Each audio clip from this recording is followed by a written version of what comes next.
they're really missing out on. And one is where they actually keep it. So they reference in this article an encrypted USB key. I don't know if that's like a Ledger Nano S, in which case it's like a 4 or 8 digit number you can use to encrypt the thing, and that's it. Or you have a series of words, a mnemonic phrase that you can use to back it up. And apparently he didn't save any of these anywhere that anybody could find them. Which, one, good for security, great, but as a CEO, that's just fucking stupid. What are you showing me here? I looked up the encrypted USB key, and apparently there's a ton of them, yeah. It's a USB that's got a passcode on it that you have to punch in the digits to open it before you can use it. It depends. So this is just one of them. There's a hardware security mechanism that, like the ones you're pointing out there, where you actually press in a code and that'll unlock something. There's biometrics I see here. Yeah, I mean, there's a lot of different ones. The ones I'm assuming they're referencing those like a Ledger Nano, where I can show you it. I've got one. I like it, but you just type in a code and it brings up a 10 or they support like 30 different wallets now. And there's some that support all 40 different wallets. That's not all of them, obviously, but so I have most of my Ethereum tokens on a wallet that is stored with my Ledger. I can only access it by plugging my Ledger in to my computer and typing in that code and then bringing up the wallet. And it's encrypted from my USB until it actually reaches out to an Ethereum server. Well, Masternode, rather. That sounds like a giant pain in the ass, and apparently if you're the only one with that key, everyone in the family loses money. Exactly. So it's just irresponsible to not store it somewhere else. Granted, you shouldn't store it online. You really want to keep that in paper or something in a safe, couple different locations, but you don't want to keep it somewhere that a person can easily steal it.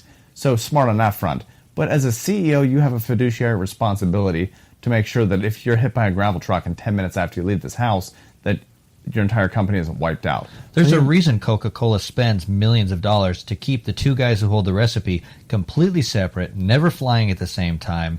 Point A to point B, somebody's always on the ground to ensure that recipe never disappears. Exactly. That's just basic common sense, especially in crypto. Rule number 1 of crypto. Rule number freaking 1, you are responsible for everything. Nobody else has to take care of your mess because, I forgot my password, or I lost my private key, or whatever the case may be, or I sent it to the wrong address. You mean Americans circa 1950? Yeah, basically. No one gives a shit. It's your fault. It's awesome because it's the Wild West. You can do anything you want. It sucks because it's the Wild West. You can do anything you want, which means fuck yourself. Hey. You can completely screw the pooch, send the money to some made-up address that doesn't even exist, and your crypto's gone forever. There's no central authority to call and say, I accidentally sent my crypto to the wrong person. Now you're screwed. Hey, if you're traveling and you're not prepared and you die, you can't blame anybody else. And crypto or your currency or anything else, it kind of applies. It's that thing of accountability we always talk about. Be accountable. Learn from this mistake. So if you're thinking about getting into crypto, I can post links. We've got affiliate. Excuse me there. The beer. Good beer. I've got affiliate links to Coinbase and such. That is the place I go to for my starting into crypto, buying, selling, all that sort of stuff. But that's where I start, and then I'll send it off to whatever exchange to what crypto I actually want. Because they've only got maybe 4 or 5 different tokens on there: Bitcoin, Litecoin, Ethereum, 2 or 3 other ones.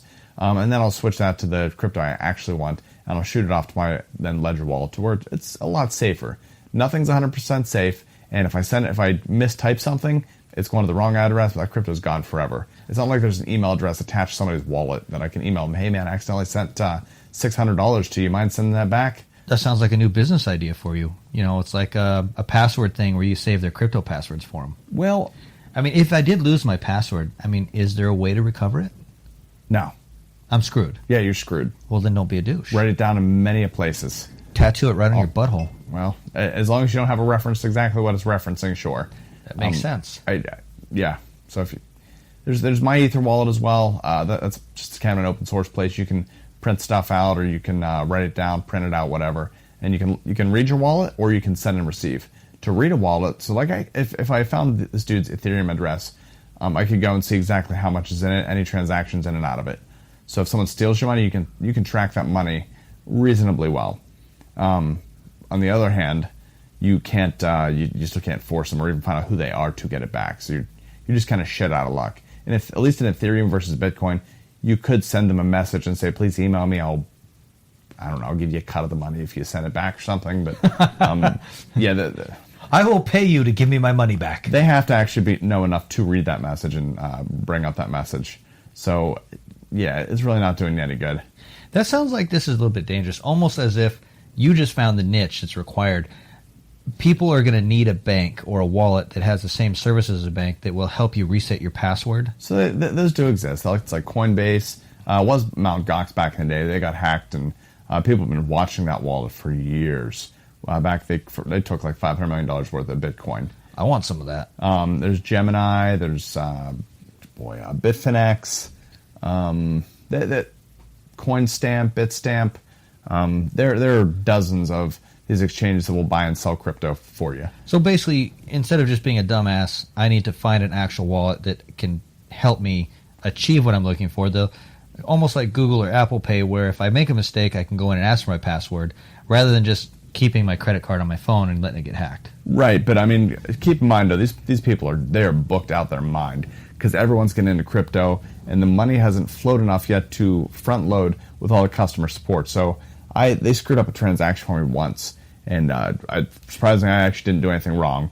They just didn't credit me the money, even though it came out of my debit or my bank account. And so I sent them a message. It took 2 freaking weeks to get it back. But you got it back. I did.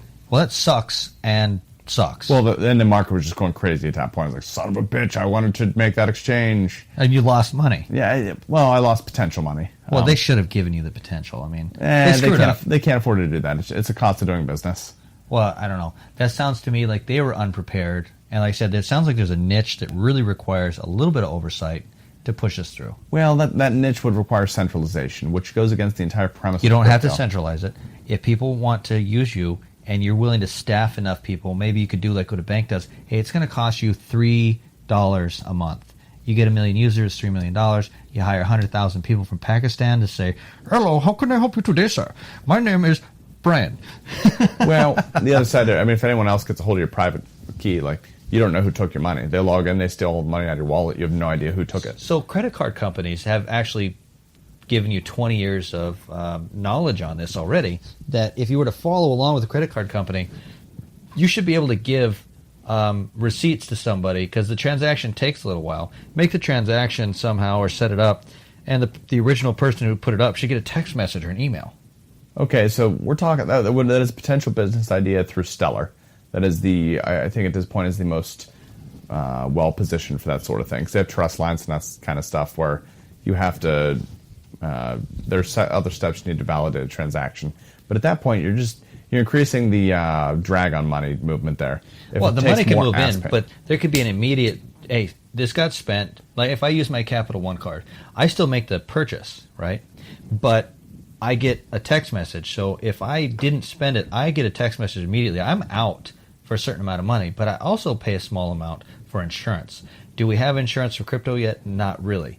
But I'm sure there's a way to insure crypto in US dollars, kind of like you do with the FDIC or anything else. You could, I suppose.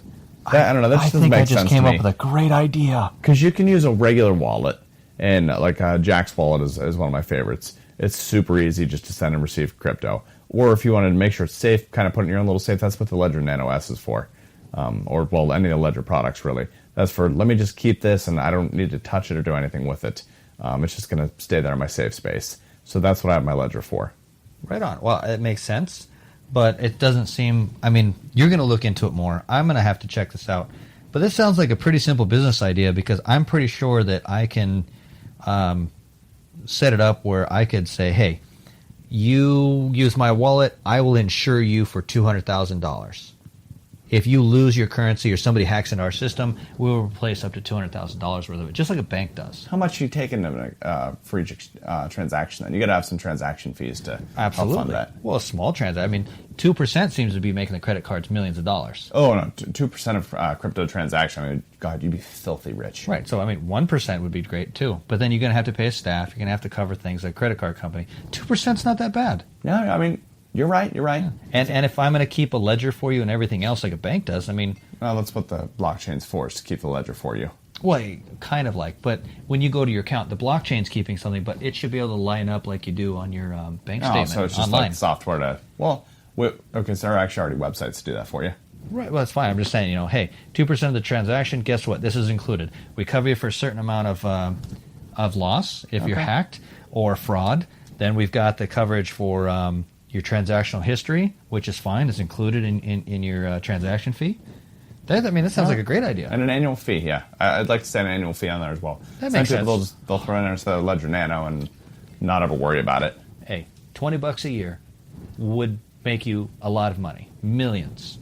But you look at credit cards, they're charging upwards of $100 a year, plus they get 2% of all transactions on one side. Oh, yeah, they make ass loads. They do. Hundreds of $1 million a day.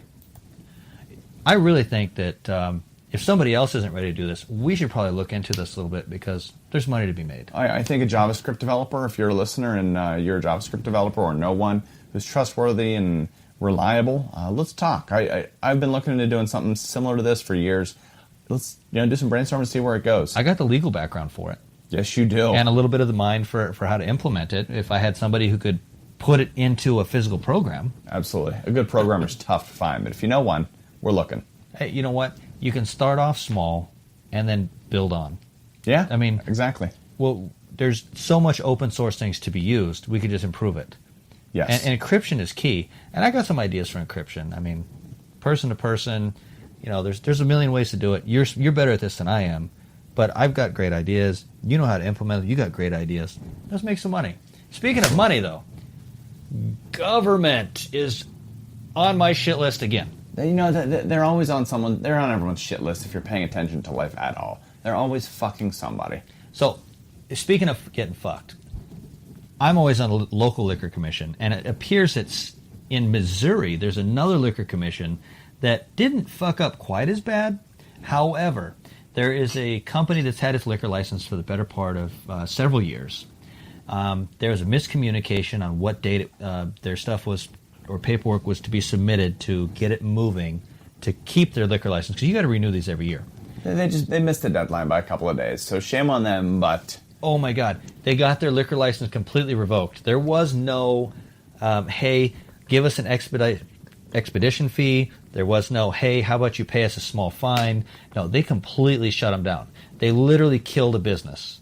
They had no care whatsoever of the idea of common sense or the fact that they just put like 15 or 16 workers out of a job. That's what government does. They don't give a shit about the impacts of what they do.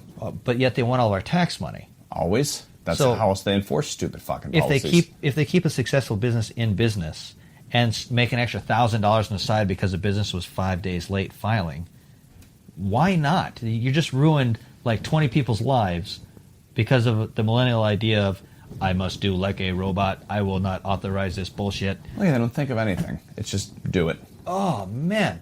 And they don't even have the foresight to think of the tax revenue they're losing by doing that either.